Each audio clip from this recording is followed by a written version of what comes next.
C'est de Ciudad Quesada que nous embarquons pour un voyage qui va nous conduire à travers l'Andalousie jusqu'à Rota, dans la baie de Cadix.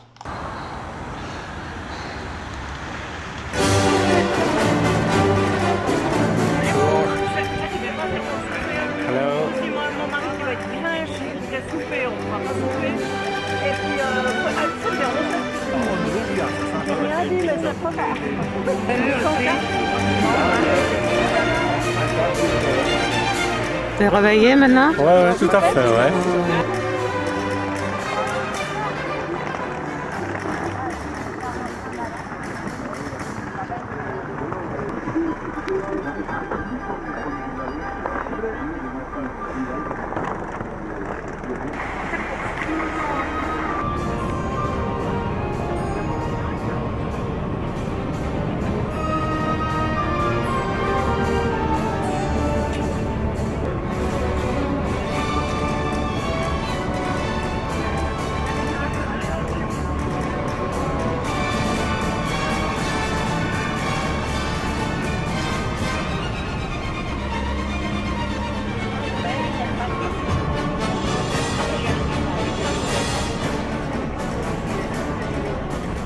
Un premier trajet d'1 heure de route nous conduit à Murcia.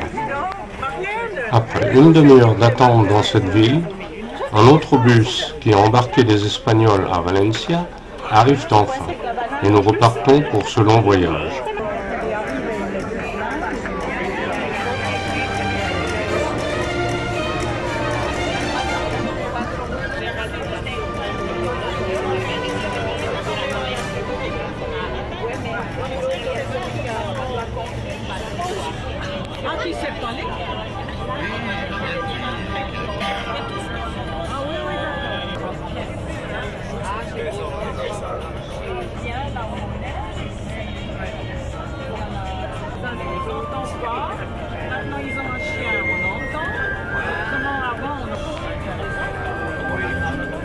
La région de la Sierra de las Estencias, que nous traversons actuellement, se trouve dans la province d'Almería. Ce paysage insolite présente de grandes différences entre ces terres cultivées et ces collines arides.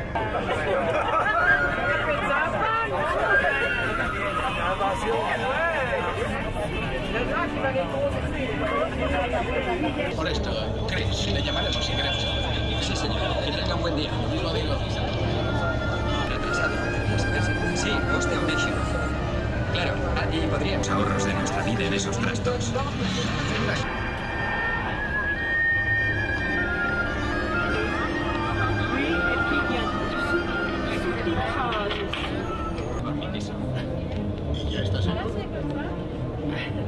La province de Granada, que nous passons maintenant, se situe au cœur de l'Andalousie. Grenade n'est qu'à quelques kilomètres de là.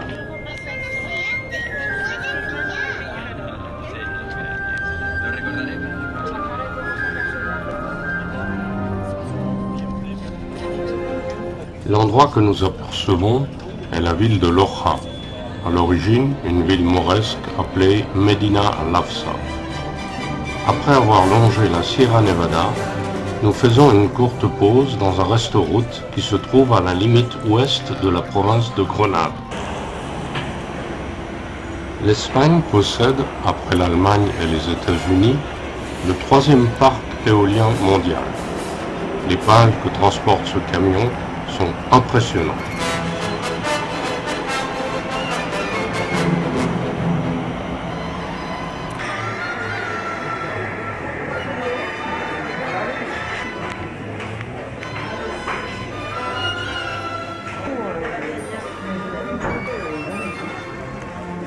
Ouais.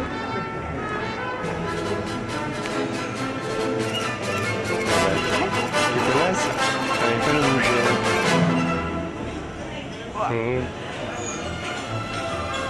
Made in China. Tutto nel conterino. Sì, sì.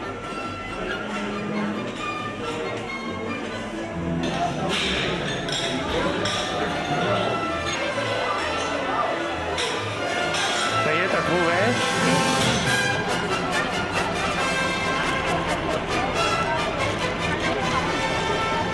Le voyage se poursuit par la province de Séville, puis celle de Cadix.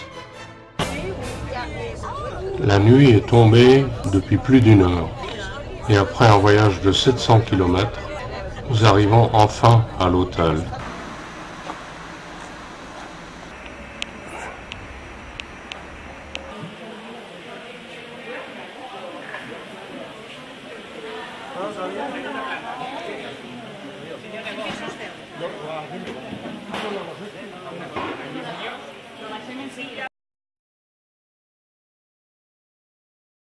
Lorsque l'on parle de Cadix, l'on pense toujours à sa belle, chantée par Luis Mariano. La belle de Cadix a des yeux de velours. La belle de Cadix vous invite à l'amour. Les caballeros sont là, si dans la posada on apprend qu'elle danse. Et pour ces jolis yeux noirs, les hidalgos le soir viennent tenter la chance. Mais malgré son sourire et son air engageant, la belle de Cadix ne veut pas d'un amant. Tica tica tic, aïe aïe aïe, tica tica tic, aïe aïe aïe, tica tica tic, aïe aïe aïe, ne veut pas d'un amant. La belle de Cadix a des yeux langoureux. La belle de Cadix a beaucoup d'amour. Juanito de Cristobal tuait bien son rival un soir au clair de lune. Et Pedro le matador pour l'aimer plus encore donnerait sa fortune. Mais malgré son sourire et son air engageant, la belle de Cadix ne veut pas d'un amant. Tica tica tic, aïe aïe aïe, tica tica tic, aïe aïe aïe, tica tica tic, aïe aïe aïe, ne veut pas d'un amant. La belle de Cadix est partie un beau jour. La belle de Cadix est partie sans retour. Elle a dansé une nuit dans le monde et le bruit toutes les seguidillas. Et par un beau clair matin, elle a pris le chemin qui menait à Santa Odilia. Et malgré son sourire et son air engageant, la belle de Cadix est entrée au couvent. Tica tica tic, aïe aïe aïe, tica tica tic. Nous sommes ici à la plage de la Caleta. Elle est sans doute l'une des plus emblématiques de Cadix. Située dans le quartier de la Vigna, cette plage occupe 23 000 m². L'arbre qui se trouve devant la faculté des sciences et du commerce est un ficus planté en 1903. Il a donc 107 ans.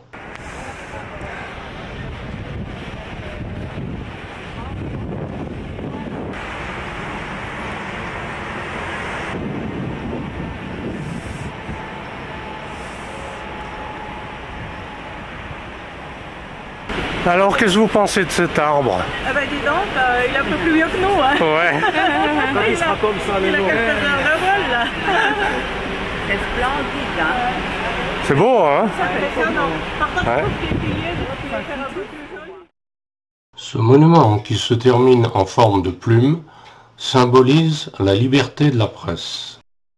Pour fêter les fameuses Cortes de Cadix qui constituent le Parlement du Royaume d'Espagne, établi par la Constitution en 1978, ils ont fait agrandir l'ancienne place du Carbone et l'ont renommée Place d'Espagne. Ce monument représente les États généraux de Cadix. Du haut de ses 3000 ans d'histoire, Cadix est fier d'être la ville la plus ancienne d'Europe, fondée par les Phéniciens sous le nom de Gadès en 1100 avant Jésus-Christ. Ce rocher, planté à l'extrême bout d'une langue de sable fermant une baie aux eaux calmes, fut toujours une irrésistible escale pour les navigateurs s'aventurant hors de la Méditerranée. Cadix, aux horizons maritimes si vastes, est une petite ville peu farouche. des ruelles étroites, presque dépourvues de voitures, la quadrillent. Ça c'est avant et ça c'est après. C'est au numéro 3 de la Plaza de Mina qu'est né le célèbre compositeur de musique classique Manuel de Falla.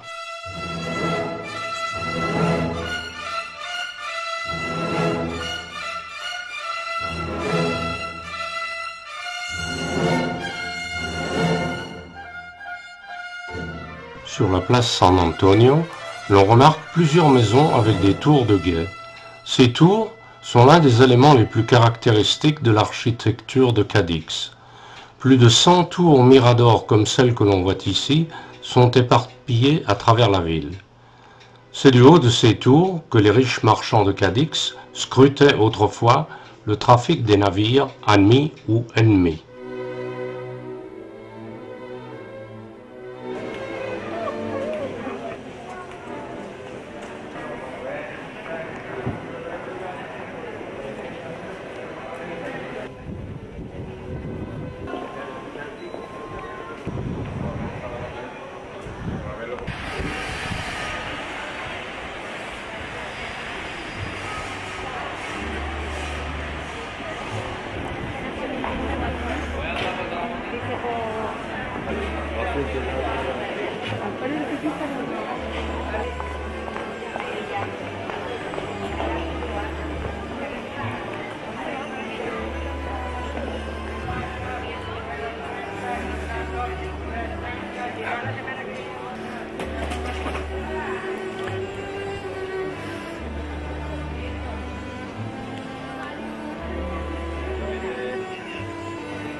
Si on est libre, je vais voir.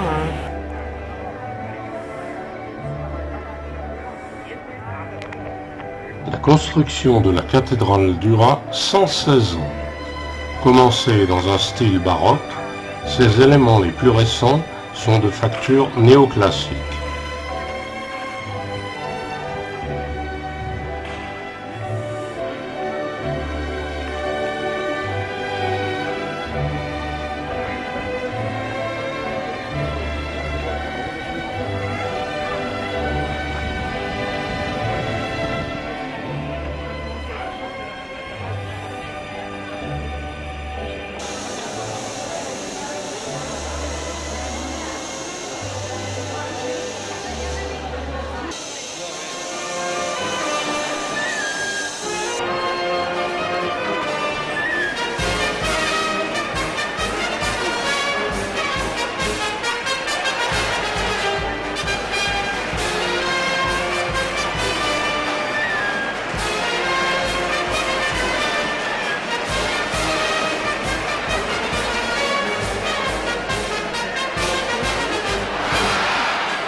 Puerto de Santa Maria, ce port de la Costa de la Luz, est situé à l'embouchure du fleuve Guadalete, dont le nom signifie « fleuve de l'oubli ».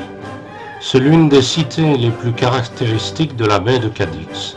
Sa situation privilégiée et son réseau de communication qui la relie à tous les villages de la région en font le centre névralgique de la baie. Connue comme la ville aux 100 palais et riche d'une histoire de 3000 ans, El Puerto de Santa Maria a servi aux musulmans de porte d'entrée à la péninsule et son port a joué également un rôle essentiel dans les expéditions vers l'Amérique.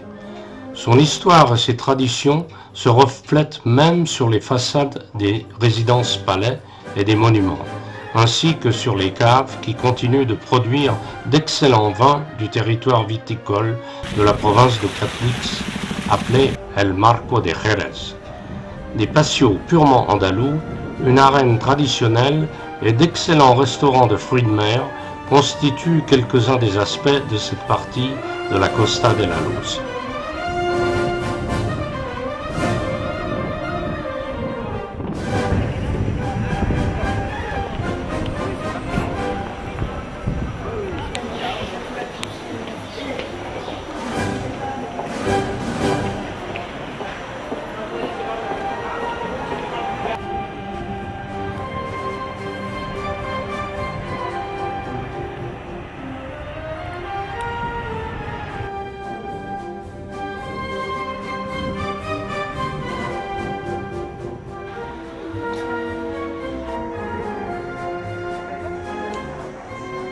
C'est en 1969 que la famille Guiterres Colosia a acheté les ruines de ce palais. La structure des caves est connue dans la région comme nef de cathédrale. Elle consiste en des constructions de grande hauteur qui exposent les vins à l'influence du climat particulier dont jouit la région de Jerez. Les bodegas Guiterres Colosia sont les seuls qui donnent directement aujourd'hui sur le Rio Guadalete, ce qui leur apporte humidité parfaite pour le travail biologique des vins fins. L'obtention de vins homogènes et d'arômes uniformes est possible grâce à l'ajout de lits de vin d'années différentes, depuis les fûts d'élevage vers les fûts qui se trouvent au niveau du sol et dont le vin est prêt à être mis en bouteille.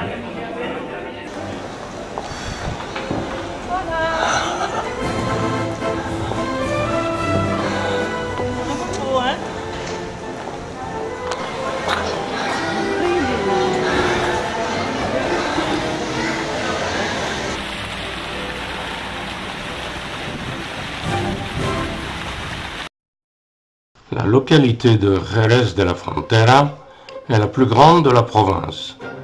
La ville, une des plus représentatives de l'Andalousie, offre beaucoup de curiosités telles que l'Alcazar, la cathédrale, la Chartreuse, etc. et des institutions uniques au monde comme l'École royale d'art équestre, où l'on peut admirer les merveilleux chevaux cartujanos de race hispano-arabe.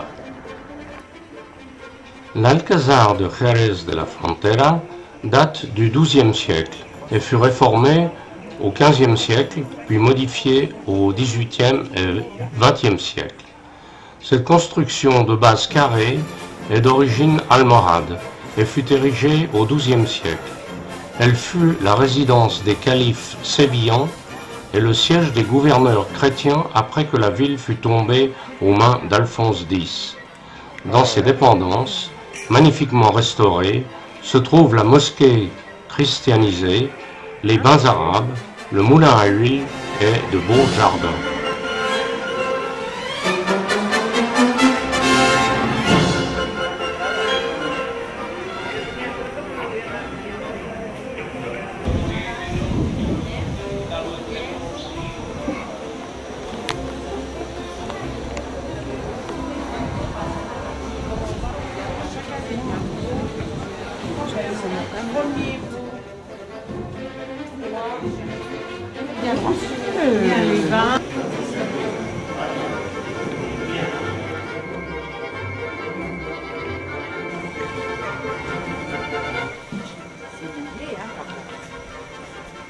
Ils sont pas bonnes là, c'est pas comestible. entendu? Ouais, ouais, ouais. Mhm.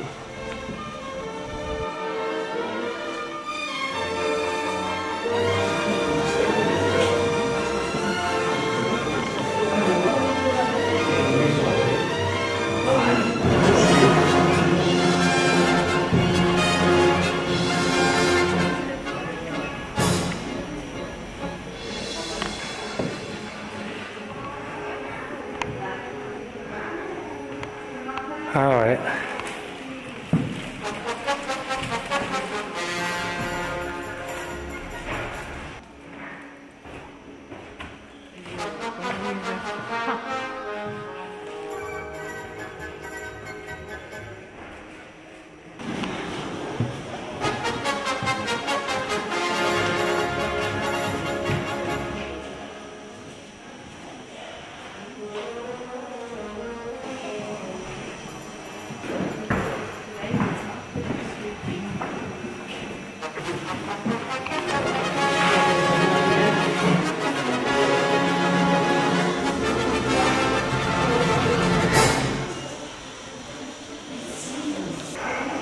Et il y a une moule pour le suppositoire.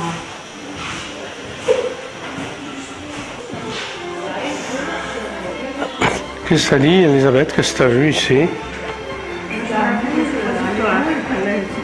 Ah, moule pour les suppositoires, ouais, d'accord. Ouais. Non, c'est pas. Oui, c'est marqué. Ah ouais?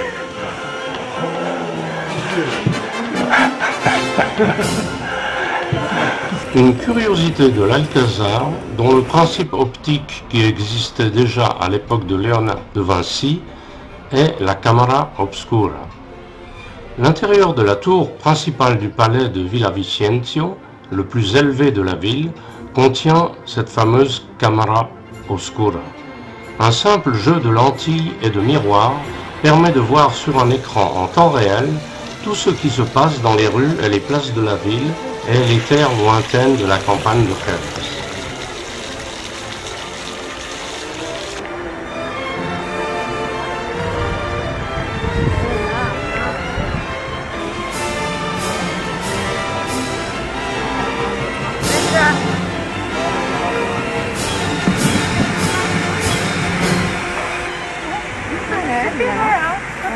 C'est je crois mon jardinier qui habite là.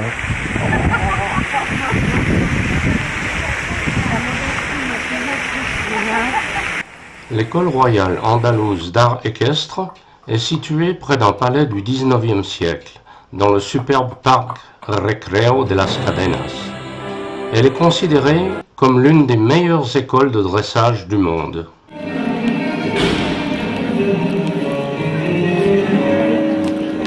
Depuis des siècles, il existe en Espagne une race de chevaux, les Cartujanos. Pendant les guerres napoléoniennes, la race dépérit à la suite de différents croisements intempestifs. C'est grâce à la prévoyance des pères chartreux que ces chevaux permirent la renaissance de cette superbe race.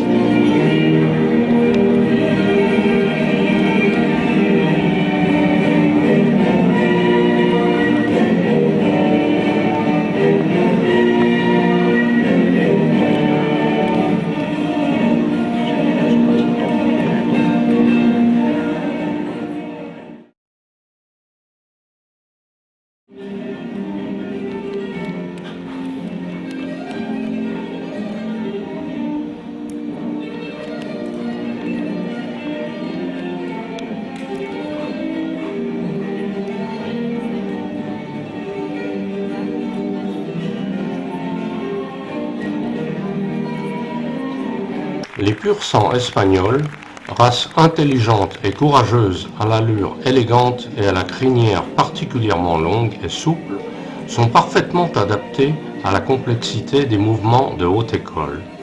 C'est en 1975, sous le patronat du roi Juan Carlos, que cette école est devenue un centre de formation d'exception pour les meilleurs cavaliers et chevaux d'Andalousie. C'est l'équivalent de l'école de Vienne en Autriche.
Après ce magnifique spectacle, nous retournons à l'hôtel en traversant cette région vinicole dont la variété de raisins Palomino et le méticuleux élevage des moûts dans les bodegas permet de savourer un produit unique et mondialement connu, le Xérès.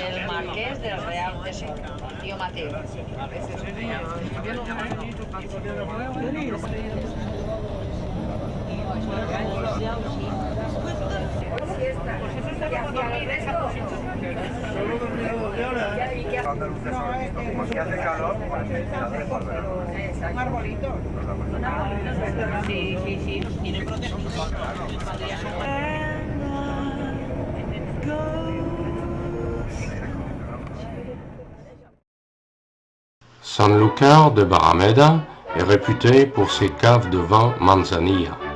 Son noyau urbain fut fondé par les musulmans qui déterminèrent l'actuelle physionomie de la ville, étroite ruelle qui avance et zigzague en direction de la mer et de la rivière. Sanlúcar a été un port de référence pour divers conquistadors espagnols après la découverte du Nouveau Monde par Christophe Colomb qui le 30 mai 1498 effectue le départ de son 3e voyage de Sanlúcar.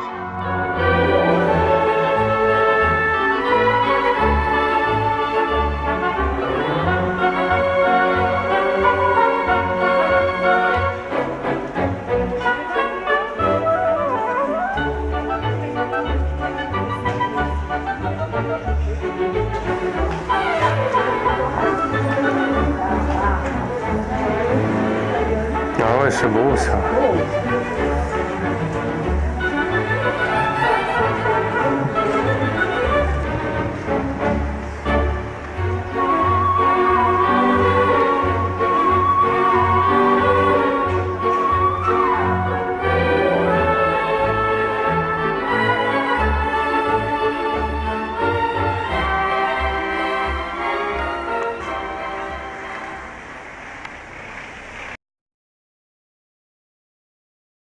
Bastion historique de la Sierra de Cadix, Arcos de la Frontera est un authentique musée andalou. Situé dans une position centrale à mi-chemin entre la campagne et les montagnes, est traversé par la rivière Guadalete et Majaceite.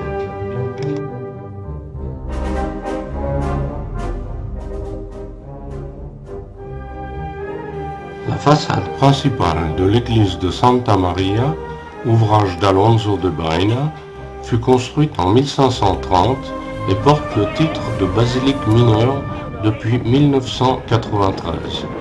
Elle occupe l'emplacement de l'ancienne mosquée musulmane.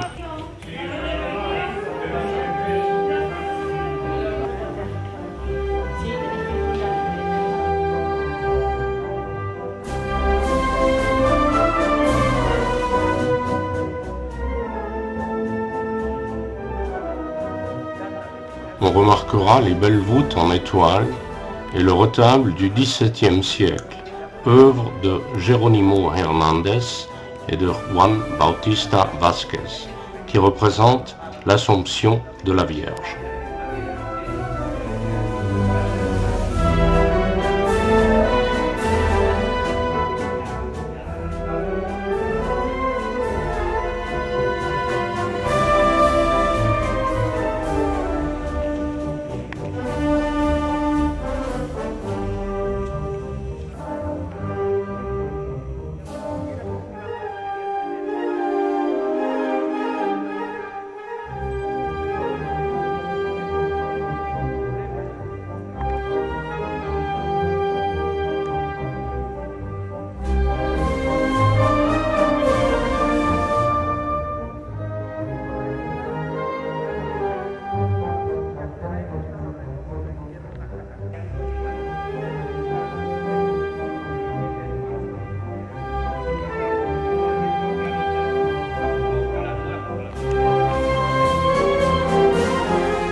Arcos de la Frontera est placé sur un piton rocheux dont on a une vue splendide.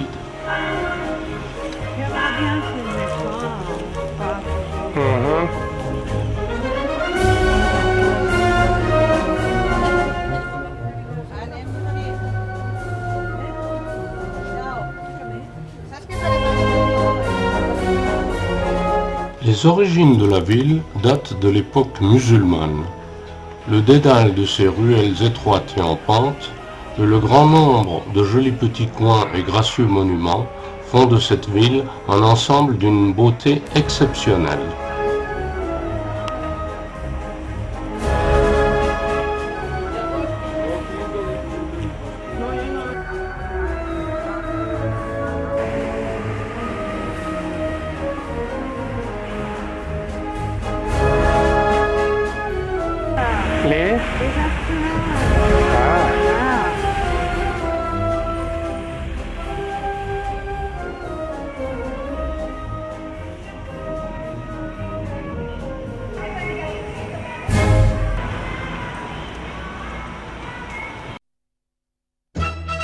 Située aux alentours de l'embouchure du Guadalquivir, sur des terrains de marais et de dunes, la ville de Chipiona possède de magnifiques plages. Ses activités principales sont le tourisme et la pêche.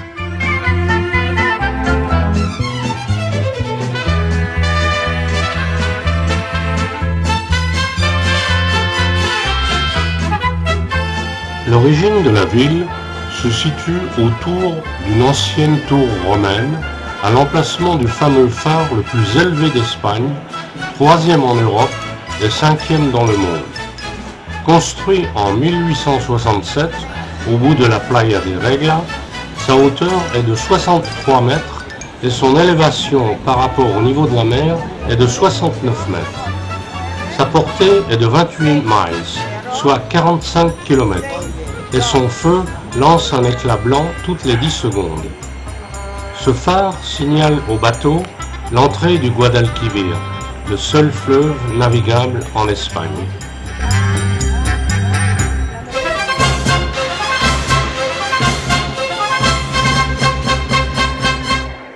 Pour bien terminer l'année, nous allons fêter cette soirée du 31 décembre 2010 par un excellent repas, servi dans le restaurant de l'hôtel Colón Costa Balena.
Bretagne, il est de tradition de manger 12 grains de raisin, un à chaque coup de minuit sonnant au carillon.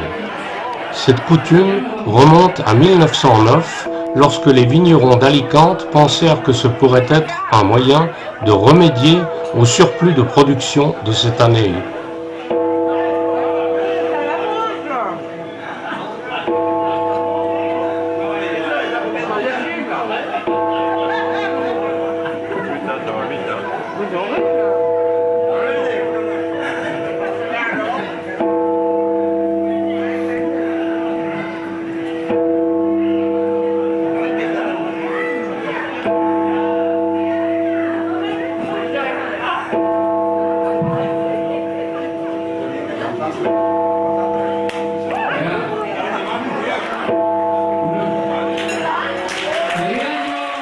Après le 12e coup de minuit, tout le monde se congratule et se souhaite une bonne année 2011.